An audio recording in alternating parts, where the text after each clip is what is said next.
MLA madam বলছেন? হ্যাঁ madam বলছি, আমি এক সাধারণ জনগণ বলছি। বলছি এভাবে ঠান্ডা এসি রুমে বসে আছেন, মিথ্যা ভাষণ কেন দিচ্ছেন ম্যাডাম? কোটি কোটি টাকা লুট করার পরে আপনি বলছেন যে বাঁধ বা কে বা কারা এসে বাঁধ ভেঙে দিয়েছে, বালির বস্তা দিয়ে বাঁধ তুই কে রে? কে? আমি সাধারণ মানুষ বলছি আমি ম্যাডাম।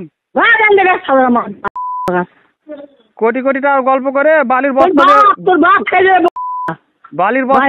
বাঁধ অটোমেটিক ভাঙবে। আপনি ঠান্ডা রুমে বসে আছেন তো বলছেন যে কে বা কারা ভেঙে দিয়েছে বালির বস্তা দিয়ে কোনো। হ্যালো, আপনাকে কি কোনো কিছু প্রশ্ন করা গেলে কি আপনাদের আর না হলে ভূতনি ব্রিজে আয়। ভূতনি তো কি করে পুরো ভূতনিকে তো আপনারা তো ডুবিয়ে দিয়েছেন। আপনারা তো পুরো ভূতনিটাকে তো ডুবিয়ে দিয়েছেন। ভোট দিয়েছিস পয়সাগুলো কোথাকার দালালি কথাবার্তা বলছিস ওখান থেকে? দালালি কথাবার্তা উপক্রম হয়েছে এখন। আরে ম্যাডাম, আরে কথাটা আগে বলতে দেন। আমি করতে গেছি, আমি ইঞ্জিনিয়ার না, আমি কন্ট্রাক্টর দিই। ও আপনার মানে আশ্চর্য ব্যাপার তো। এইভাবে ভাষা খারাপ করার কি আছে? আপনি তো একটা এমএলএ না। খারাপ করো না, তুই বলা কে? আমরা তো সাধারণ মানুষ, তো আপনারাকে তো প্রশ্নটা করব, আমরা কাকে প্রশ্নটা করতে যাব? না কি কোটি কোটি টাকা খেয়েছে তোর বাপ দেখেছে?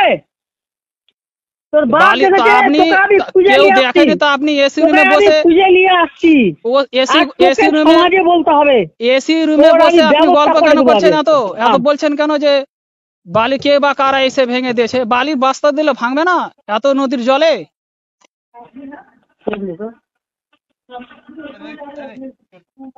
নমস্কার বন্ধুরা, আমার নাম ধ্রুবজ্যোতি সরকার।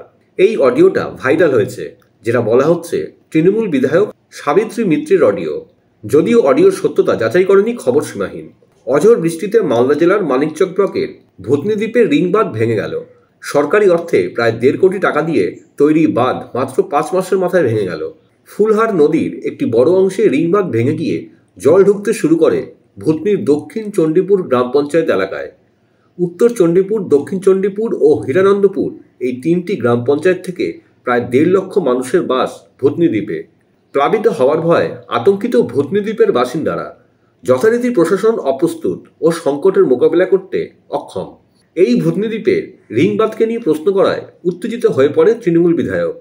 তাহলে প্রশ্ন হলো, সাধারণ মানুষ দ্বারা নির্বাচিত বিধায়ক কি এইভাবে সাধারণ মানুষের সাথে কথা বলতে পারে? হয়তো পারে, কারণ এরকম অডিও প্রথমবার নয়।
বন্ধুরা, ভিডিওটি ভালো লাগলে দয়া করে লাইক শেয়ার করে দেবেন, আমাদের পেজটা ফলো করে নেবেন আর আপনার মতামত কমেন্ট করে অবশ্যই জানান। ধন্যবাদ।